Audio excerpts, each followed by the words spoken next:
Hi! Ayan, patulog na po ako pero may nabasa po akong comment sa bagong video na in-upload ko po about po sa Hiko Nose Slip ko.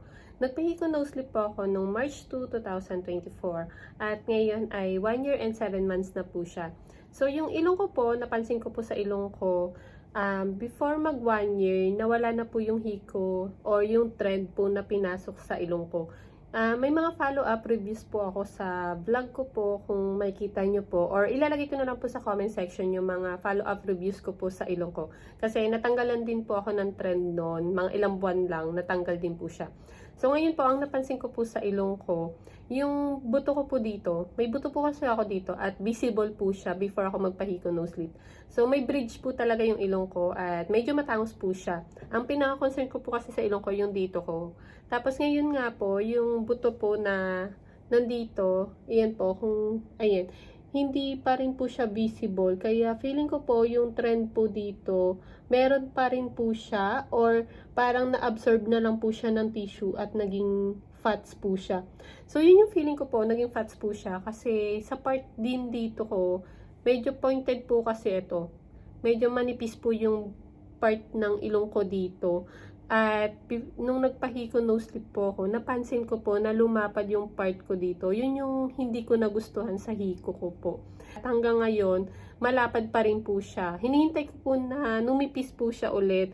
Pero ngayon po, hindi pa rin po siya numinipis at ayan, minamassage ko pa rin naman po yung ilong ko. Pero hindi nga lang everyday. Pag naiisipan ko lang po siyang ipindot-pindotin or massage, minamassage ko pa rin po siya.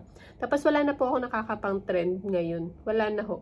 Kasi po, pag nagpa-Hiko Nose Slip po kayo, pag ginanyan nyo po yung ilong nyo, may mararamdaman po kayong gumagalaw sa loob, tsaka medyo matigas. Tapos sa part dito po, masakit po yun kasi tumutusok siya. Lalo na pag ginaganyan nyo po yung ilong nyo, mararamdaman nyo yung trend dito, tumutusok, kaya masakit po siya sa part na to. Pero before po mag 1 year, wala na po akong nakakapa at lalo na yung dito. So natunaw po siya before mag 1 year. Siguro po kasi madalas din po ako magdagat at mag-ilog. Ang sabi po kasi sa akin, bawal ako ma-expose sa init para hindi siya agad matunaw. Kasi mabilis po daw matunaw yung thread pagka na-expose po sa init o sa araw. Eh ako po, madalas po ako magdagat saka mag-ilog.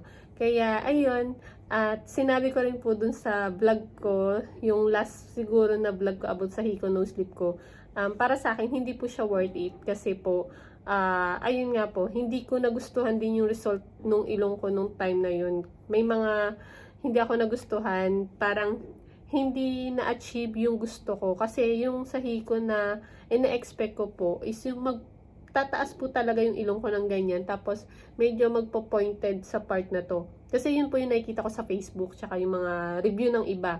Pero hindi po ganun yung nangyari sa akin. Tapos in-injectan din naman po to ng alert or alert tox po ba ang tawag doon para maging sexy nose daw to.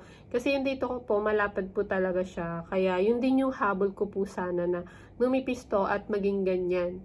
Pero hindi po yun yung naging result. Hindi po siya naging ganyan. Yung butas ng ilong ko, parang same pa rin po nung after mahiko ko at yung normal na butas. Kaya medyo na-disappoint po ako sa part na yun. Tapos, ayun nga po, pinagawa ko po yun. Ang presyo po nun is 7,999. So, medyo nang hinayang po ako nun. At ngayon, sinasabi ko po, hindi po siya worth it. Pero, yan po. So, yan po yung masasabi ko na hanggang ngayon, sa result niya, lumapad po yung ilong ko. Pero yung bridge, medyo tumaas pa rin naman, mataas pa rin naman po siya, yung bridge siya. Yung bridge ng ilong ko, medyo mataas pa rin po, pero lumapad po siya. Ayan, lumapad po yung ilong ko. At hindi pa rin bumabalik yung pointed ng part sa ilong ko dito. So, ayan, ilalagay ko po dito yung before ako magpa-Hiko Nose Slip. Hahanap na lang po ako sa Facebook ko kasi yung phone ko nasira, kaya lahat ng albums, yung mga pictures ko before ako magpa-surgery ng mata, tsaka ng pa-Hiko Nose Slip, is nawala po. Kaya, ayan, ilalagay ko na lang po dito para makita nyo po yung normal kong ilong at medyo matangos din po talaga siya before ako magpa-Hiko Nose Slip. So, thank you po sa pag-comment at sana po medyo napaliwanag ko ng maayos yung side ko at yung result sa ilong ko. Yan, thank you po.